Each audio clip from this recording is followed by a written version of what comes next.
Bwana, mambo vipi? Jina langu ni Yesaya na hii ni Yesaya Software Podcast.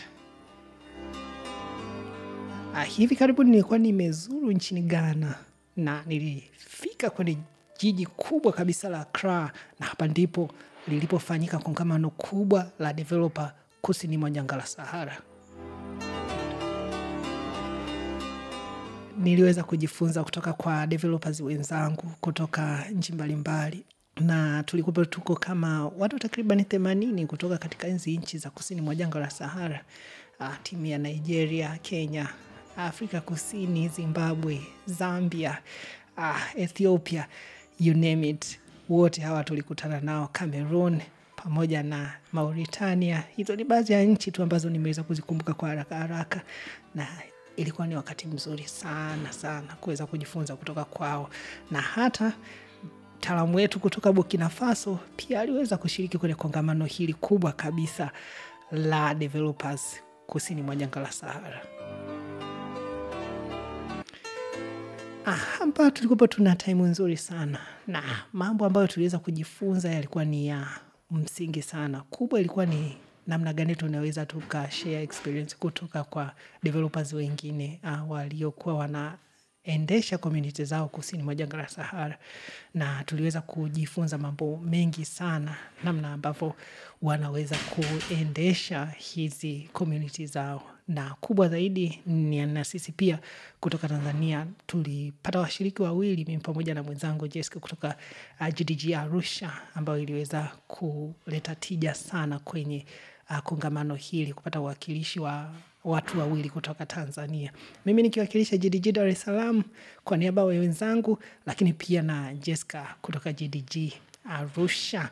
Na jambo kubwa ambalo na sisi tuliweza kuwapatia wengine, yamkini kwamba tulijifunza mengi kutoka kwa wenzetu wa jumuiya zingine za developer kusini mwa jangwa la Sahara, lakini na sisi tulieleza kwamba namna gani ambavyo Kiswahili kinatuwezesha kuhakikisha tunajenga jumuiya yenye nguvu zaidi ya developer hapa nyumbani Tanzania kwa kutumia lugha adhimu kabisa ya Kiswahili. Sasa kulikuwa kuna mawasilisho mbalimbali ambayo wenzetu pia waliweza kuwasilisha, na yalikuwa ya kujenga sana. Lakini kubwa ambalo niliweza kujifunza binafsi kwenye kongamano hili ilikuwa ni namna gani tunaweza tukatumia akili mnemba na ambavyo inaweza ikatusaidia. Unaweza kukubaliana na mimi kwamba kampuni zote hizi kubwa zinazohusiana na masuala ya tehama zimejikita sasa zaidi kwenye swala la akili mnemba, na hili akili mnemba imeenda ndani kabisa kwenye teknolojia zao, na kuhakikisha kwamba wanaweza wakatoa service ambayo inakuwa ina manufaa makubwa sana kuliko ambavyo ilivyokuwepo hapo awali. Kwenye Google hawako nyuma. Tulijifunza mambo matatu ambayo bado nimeyashikilia na nataka kujifunza zaidi. Moja ikiwa ni Vertex AI, na tulipata demo ambazo ziliwezesha kutengeneza chatbot kwa haraka zaidi na wepesi. Na hili ni jambo ambalo nimepanga kulifanyia kazi zaidi. Kwa hiyo hata wewe hapo unaweza kuanza sasa kutengeneza chatbot au kitu kingine chochote ambacho kitaweza kukusaidia kupitia Vertex AI.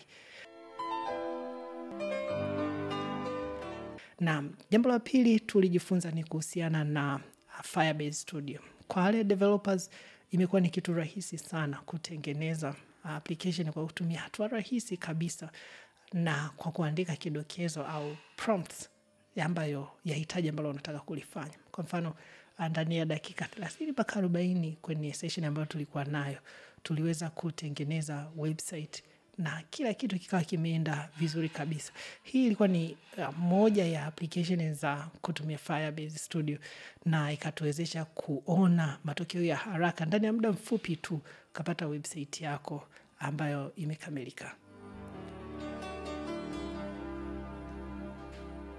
Alright, jambo la tatu pia tulijifunza kuhusiana na AI Studio ya Google, na hapa nilifanya jaribio moja. Kwenye wasilisho letu tulikuwa tumepewa mambo mbalimbali ambayo tunaweza tukafanya, na kwa haraka tu tuliambiwa kama una presentation yoyote unaweza kuimpatia AI Studio, na yeye basi anaweza akakusaidia kuandika article. Yawezekana wewe ni mtu ambaye umekuwa ukitoa mawasilisho mbalimbali na pengine hauna muda wa kutosha kuhakikisha pengine una document au unatoa lile wasilisho lako kwa njia ya machapisho, na hasa kupitia tools kama LinkedIn au Medium.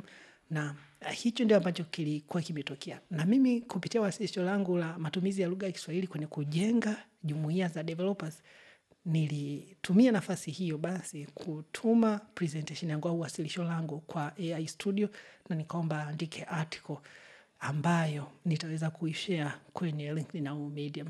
Kwa hiyo ili study ile wasilisho langu vizuri na kuandika kwa Kiingereza lile wasilisho langu. Baada ya hapo mkufunzi wetu alitueleza kwamba unaweza multiply au publish kwa lugha ambayo wewe mwenyewe utajisikia.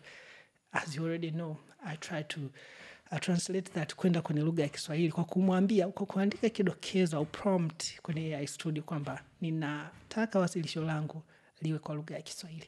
Na ilifanya hivyo.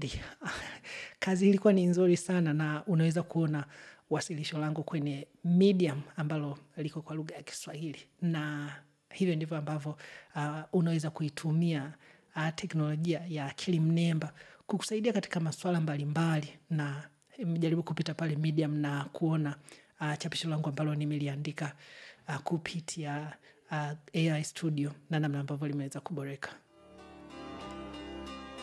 Basi tulipata wasaa mzuri sana wa kuweza kujumuika pamoja na wengine kutoka kusini mwa jangwa la Sahara chini ya usimamizi wa watu maridadi kabisa kama Sadika Lela na John Kimani.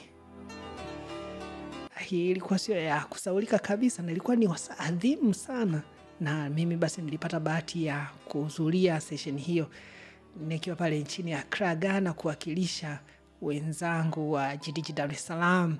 Na nadhani kuna mambo mengi ambayo tutatarajia kuelekea mwaka huu unapoisha kwa chapter yetu ya GDG Dar es Salaam, kuhakikisha tunaweza kuisupport zaidi.